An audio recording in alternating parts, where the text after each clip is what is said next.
you're trying to use your contract knowledge to win you more business, normally you don't think about that in the first place. But if you are thinking about trying to use your contract knowledge to get you more business, there's a couple ways you can do it. You could try to get more listings from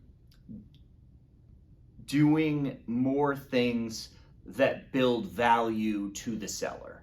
And on the buyer side, you can utilize your contract knowledge to win buyers and get them to even sign buyer's representative agreements instead of just shopping around in a car. So let's start with the buyers and then we'll move on to the sellers.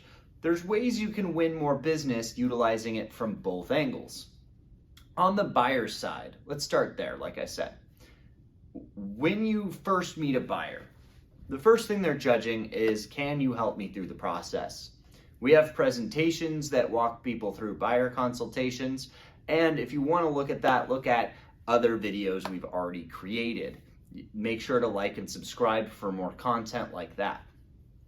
But if you're just talking about the fact that you're already toe-to-toe with a potential buyer, and maybe you're at that buyer's consultation appointment and they're wondering why they should pick you over and above another agent. Normally agents will say, well, you can get a hold of me anytime, you can call me anytime, I can show you a house. But how does that really differentiate you from any of the other agents in the field? Almost everybody will open the door very quickly. Almost everybody will help them through the process. At least on a broad strokes level, most agents have the ability to help people buy and sell homes. That's kind of like what we do. So why are you different, and why should they work with you specifically and even sign their name on a buyer's rep agreement when you're not doing anything different than everybody else? So what I like to explain to them is there's the process, and then there's how you get through the process, then there's how smooth that process is, right? And everybody's gonna help you with the process. At least most people will help you through the process. But they might not actually make the process smooth, and they might not make sure that it's properly done. Now, in my experience, most buyers and sellers, let's stay with the buyers right now, want the process to be done properly. They want, when the house is closed, the house to be theirs. And one thing that I touch base on, and I'm very conscious about, is making sure that they understand not just what I do and why it's great, but why title and escrow matter and how that transfer happens. That matters to people. How do they get ownership of the property? That's a really big piece of our industry. I feel a lot of people are not talking about anymore. But that's ultimately the goal, is to transfer the property to another person's name. And on our side of the business, as agents and brokers, we forget to talk about to the clients that that's the ultimate goal. And to get there, there's lots of pieces that actually have to be accomplished. And moreover, not only does a lot of things have to be accomplished, there's a lot of things inside of contracts that can create stumbling blocks even if we find the perfect home. Because again, most agents will help you tour the house. That's not the problem. The problem is, can you negotiate your way into being the winning offer? And then if you can even do that, can you negotiate your way through the entire process of the transaction? It's not just getting the house under contract, it's making sure that that contract that you present is proper, it's clean, will hold up to scrutiny. So when I walk a buyer through a contract, I'm explaining line item by line item what it means, why it means that, and how that can be beneficial or harmful to you on every line item. And today, in how fast-paced the world has gotten, agents just send contracts out, clients sign them, and nobody thinks twice about what's happening in that relationship.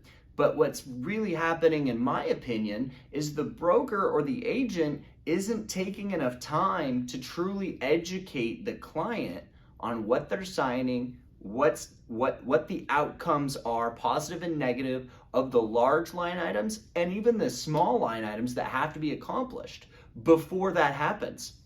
And when you sit down and have the consultation with a buyer and explain to them that you're going to walk them through all of the nuances of the purchase and sale agreement, of all of the nuances of the potential issues inside of a seller's disclosure, and then explain the process, and that you'll be also in touch with title and escrow to make sure that title actually gets transferred to their name, and you're doing those detail tasks, buyers are much more likely to want to work with you than any agent that's willing to open up 40 doors for them. That's not what they're coming to an agent for. In fact, it's been proven time and time again that today clients don't even want to have a buyer's agent. It's a large joke almost in the industry today that buyer's agents are a necessary evil, and I don't think should be the case. If we're properly educating our buyers and we're properly walking them through a process and we're properly educating, then there's a lot more value there than a glorified rideshare driver. And that's what you want to avoid. And by explaining the intricacies of the purchase and sale agreement, you can avoid all of those issues. That's the buyer's side. On the seller's side, it's a little bit different.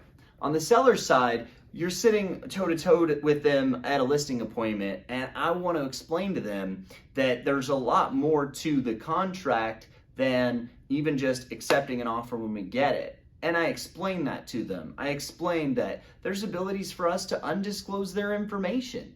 That's a big one that nobody ever brings up or gives the sellers the opportunity to consider.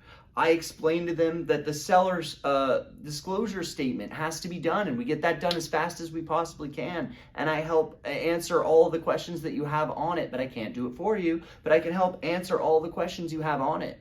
And then when I send a listing agreement or when I send an input sheet that they're going to fill out the MLS with, I make sure to go line item by line item if they have any questions to make sure that they understand what they're signing. And then after that, you get an offer from a buyer's party. And when the buyer's party presents a purchase of sale agreement and we're walking through all of that information, I do the same thing that I do with a buyer. We need to understand all of the intricacies, good and bad, about the offer. And if we're going to walk through line item by line item through that contract, I have to be able to show competency to the seller that I understand what's happening, I understand the good and the bad, I understand where their potential pitfalls might lie, and when I understand the potential issues inside of the contract, we can then potentially walk through those hurdles or over those hurdles before those issues arise. If we don't suss out those issues in the beginning, that's when you get transactions that feel like a roller coaster going up and down. If you suss it all out in the beginning and you say, hey, these are the potential roadblocks in our way, and we're going to start working on getting rid of those today. If we choose the offer today, we will start working on getting rid of these hurdles. Know that these are the hurdles in our way. The problem, again, just like on the buyer side, agents never address the contract issue. They just are glorified drivers today. At least a lot of them. A lot of them aren't. But I think that's the difference between a good one and a bad one, or an average one, is whether they're properly educating. And on the seller side, the whole competition is a really big aspect of it, because normally a seller's going to interview multiple agents before they pick that agent that they ultimately want to work with. And because of that, most agents focus on the wrong things. They're focused on the price of the house, the price I can charge you as the agent or broker, and they're focused on how they can market the property, which is great. Those are all things that need to be addressed. I need to explain what the price of the property is. I need to explain what I'm going to charge. I need to explain how I'm going to market and advertise the property. But because agents are so focused on those aspects, they completely neglect to talk about their contract competence, which, if that's done inside of a listing agreement, can be the separating factor between the listing agents. Again, everybody's looking for the smallest leg up, when you're competing against 5 or 10 agents. Talking about contracts at all will be a massive differentiation between you and your competition, because they likely don't say a word about it. And I personally have won several listings just by actually addressing that topic. Different personalities will, I guess, prefer certain types of communication styles. Some really care about the numbers. Some really care about the presentation. Some care about the marketing. Some care about whether you're charitable with what they're giving to you as a compensation. And some really care about the nuts, the bolts, the contract, and everything else in the process. And people neglect to understand that that's a large portion of our society, and you can win a lot more listings from doing it. But again, for more interesting content like this, please like and subscribe to the channel. We look forward to having you guys for more videos. I'll talk to you guys soon.